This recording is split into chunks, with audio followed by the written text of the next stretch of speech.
Rosemary DeFelice managed to keep her Alzheimer's from her family, including daughter Cindy, for quite a while. By the time it was really discovered, she was fairly advanced and unable to even have these discussions. Discussions about whether she wanted a feeding tube at the end of life. Our study shows that the decision to insert a feeding tube is more about which hospital you are admitted to, rather than decision-making that elicits patients' choices and respects their wishes at the end of life.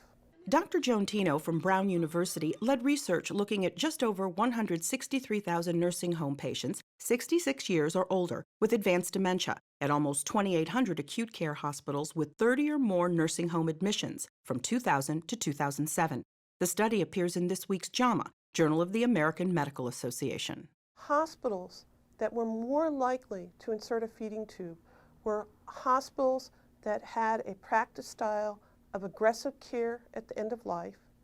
They were larger hospitals, and they were more likely to be for-profit hospitals. The study also shows a wide variation in the number of feeding tube insertions.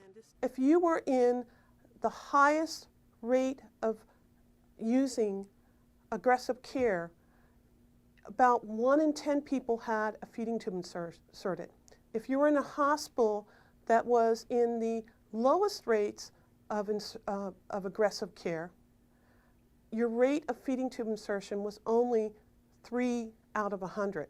Additionally, 12% of the hospitals used no feeding tubes during the 8-year study. Hospice educated me a bit about the feeding tube and the fact that it can extend life only for a few months, more than likely, and that there's potential complications. So I opted to not put a feeding tube in my mother. Catherine Dolf, the JAMA Report.